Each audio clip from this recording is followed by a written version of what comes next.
Over in Ireland, then first, Chanetlle Cameron versus Katie Taylor 2, the rematch. Highly anticipated. The first fight was good. Last night was supposed to be being excellent as well. Josh, we'll come to you first for this one. I gather you caught it. I'm not checked that before the stream, but yeah, give us some thoughts. Yes. Excuse me. I think these two are made for each other from a stylistic standpoint, and this turned out to be an exciting fight, much like the last one. But this time, I feel that Katie Taylor, she went back to the drawing board, or she went back, worked on her game a bit, and got herself prepped and ready for dealing with the bigger Chanetlle Cameron. And you could tell that from the opening bell because Katie Taylor took charge on offense. I ended up scoring it via Fight Night scores. I had it 96-94, which I think was probably somewhere around the consensus for most. But it was a fight that had some ebbs and flows as far as Katie Taylor was dominating the early rounds. Then Chanetlle Cameron started to come on a bit. You could see her size start to take fold, and Katie Taylor started to get a bit winded as well. But she was able to bounce back and keep the offense going enough to where she was able to get the edge on Chanetlle Cameron.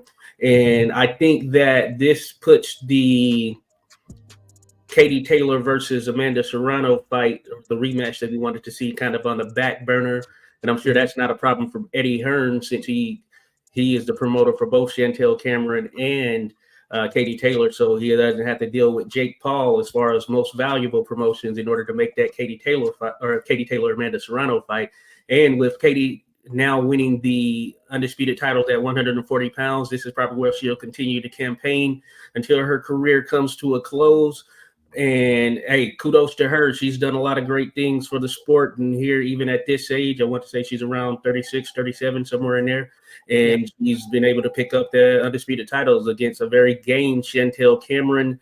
And the two fights between them, they were good enough, exciting enough, and close enough that I think that trilogy is warranted next. Yeah. And that may be what we get in the spring or summer, as far as what Eddie Hearn stated. But a great effort from both of them. It was a big gash on Chanetlle Cameron's head. She fought through it.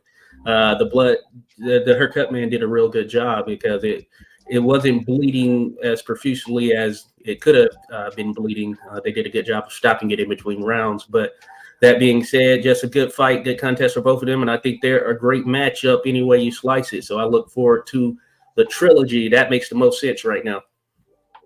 Yeah, absolutely. Like you say, both fights close enough to warrant it. Yeah, Alex, did you catch that one? What did you make of the? Yeah, coming in, I thought Cameron was going to be too big, too strong, which kind of seemed like a theme for most of the fights I was looking at this weekend. And she was bigger, obviously, right? It's kind of interesting. They kind of look pretty similar in there, just like 1/8 more. They both had the braids, both wearing all black. But anyways, you're watching the fight. Yeah, Katie, you got to give it to her. She made adjustments. She, was being quick and fast, in and outs. And Chanetlle, her adjustments seemed to be plotting forward more, which I thought was really interesting because I felt she did so well from that mid to long range in the first fight. And I don't know if she wanted to stop her, if that was the plan. Maybe they thought that Katie was going to make a different adjustment. And, I felt definitely Cameron should have went ahead and just got back to what led to success that first fight. She didn't, or she couldn't. Katie Taylor just proved to be the better fighter on how this fight was going. In regards to the fight, it kind of sucks because the first round just felt like that was, a knockdown. So, would that have changed the fight if they scored it a knockdown? I think 2 to 3 judges gave that first round to Chanetlle, so it wouldn't have been a huge difference on how the scores turned out to be. But like I said, I could have changed the whole fight if scored properly. And then, in the middle rounds to the end, we were getting good action. Again, some nice back and forths. And then towards the end, man, all that holding, it was just so excessive. And it just really killed what could have been seen as a good fight that everyone could have been raving about. And I mean, she had to hold because she was tired, I'm sure. I guess that walking down started to wear on her.